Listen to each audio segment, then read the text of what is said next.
So it was recently announced that creator Reyna Ramirez of Camp Jupiter would be making a cameo appearance in Season 2 of the Percy Jackson Disney Plus series. Some people seemed a little bit confused as to why a character from 5 books later down the line would be making an appearance, but avid fans of the series who know about Reyna's character and backstory will know exactly when and where she'll be showing up. And most importantly, why. So today we wanted to go over the history of Reyna before the events of the Son of Neptune, and specifically focus on her time in the Sea of Monsters, so that we can figure out exactly when and where she could show up. Reyna Avila Ramirez Arellano was born in Puerto Rico in a family of generational wealth, which we get to see a closer look at in the Blood of Olympus. Centuries ago, Bellona, the Roman goddess of warfare, developed a keen interest in Reyna's family, and thanks to the mania she faces in Puerto Rico while trying to get the Athena Parthenos to camp Half-Blood, we can deduce some pieces of her family heritage. We know that one of her distant relatives, who is yet to be named, came over with Juan Ponce de Leon, the Spanish conquistador who landed in Florida in April of 1513, and her relative then made his way down to the Caribbean. We also know that the pirate Roberto Cofresi was a relative of hers a few centuries later down the line, and through his many plunders and pillages, he hid away a sizable amount of wealth. This wealth later built Reyna's family villa, a huge estate of ornate furniture and luxurious architecture, which is where she grew up for the first portion of her childhood. And although she grew up in a nice home in a decent town, her home life degraded rapidly. Both Reyna and her older sister Hilla are daughters of Bellona, which means they are part of a very exclusive club. In the vast majority of cases, demigods who are born to the same goddess have different mortal parents. There are only a few cases where two demigods are full-blooded siblings.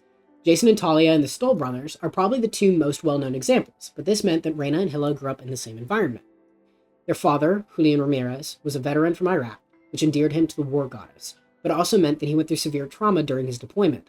When he got home, he suffered from severe PTSD and began to fortify the house in order to protect his children.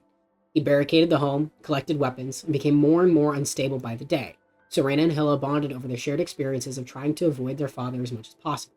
They would hide away with the kitchen staff, and sometimes in the fireplace, but Julian locked them in their rooms every night, unable to leave. On the few occasions they were able to sneak out, they would immediately enrage Julian, who sometimes threw furniture in his fury, but this wasn't helped by the mania whispering in his ear. Mania are described as the shadows of someone's personality, and it's usually not the whole individual, just their darkest moments and traits. They began to confirm Julian's worst suspicions, and on one fateful night, Reyna and Hilla were caught sneaking out. Julian lost his temper and knocked Hilla out with a chair, and Reyna describes that he began to literally start glowing. The mania were making him supernaturally powerful, and in self-defense, Reyna took Roberto Cofresi's antique saber and killed her own father. She was 10 at the time. After this, Hilla recovered and got Reyna out of the house, leaving Puerto Rico and fending for themselves.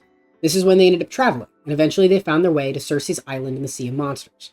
Here, Circe ran a spa and resort for weary travelers, and she was happy to employ both Reyna and Hilla at her compound. Hilla became a clerk who would greet unsuspecting travelers, and she was the clerk who greeted Percy and Annabeth when they got to Circe's island during the event of the Sea of Monsters. She took Annabeth back for a makeover, where Reyna was one of the attendants who did her hair and makeup. And during the Heroes of Olympus, Annabeth ends up recognizing Reyna during this time, but their story obviously did not end here. In the Sea of Monsters series, this is most likely where we're going to see Reyna and Hilla, or at least get some reference to them the same way we could hear Nico shouting in the background of the Lotus Casino episode in Season 1. They worked for Circe for a time. It was a stable job, good benefits, place to stay, and most importantly, Circe personally tutored Hilla in the ways of magic. Reyna was even able to recognize charm speak as a direct result of spending so much time with Circe, though we know that Hilla was more magically inclined of the two. At some point before Percy and Annabeth got there, they met someone who believed he had figured out the mark of Athena. But fans of the books will know that Circe has other motives for men who wash up on her island. She takes women and gives them makeovers. Meanwhile, the men are turned into guinea pigs. When Percy and Annabeth arrive, Percy got caught in Circe's trap, but it's what happened afterwards that relocated Hilla and Reyna again. When Percy got free, he fed some of Hermes' multivitamins to the rest of the guinea pigs, and it was revealed that it was actually Blackbeard and his pirate crew, who proceeded to lay waste to the island. They plundered and raided everything in sight before recapturing their ship and setting sail again. Only this time, they took Reyna and Hilla with them. On the ship, they had to learn how to endure the harsh conditions of seafaring, and we know that the pirates were not particularly kind to them, to say the least. As children of the war goddess, though, they were able to persevere. Reyna learned how to use blades, and Hilla learned how to command respect through a combination of her combat training and affinity for magic, which she had learned under Circe. No matter what, however, Hilla kept protecting her younger sister, and she did this by making the pirates on board fear her. She had to make them understand that messing with her sister would have consequences, and this couldn't happen unless she earned their respect, so she trained like a demon to become as fierce as she could possibly be. When she was ready, she dueled them for their freedom. She had become so menacing that the pirates decided to drop them off in California just to make sure she didn't conduct a mutiny and assume control of the ship for herself.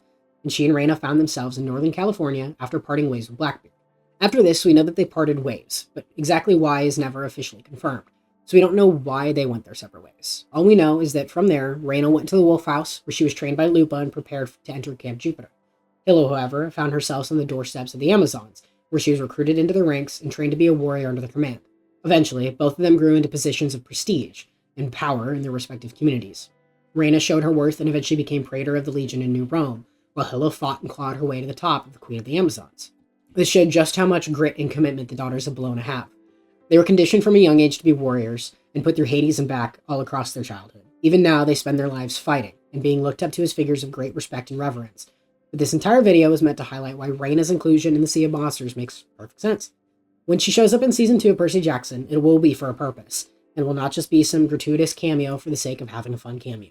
So that's why she'll be in Season 2. What else would you guys like to see us talk about? We love this series, we love talking about this series, so be sure to jump in the conversation. We'd love to hear from you. Thanks, and have a great day.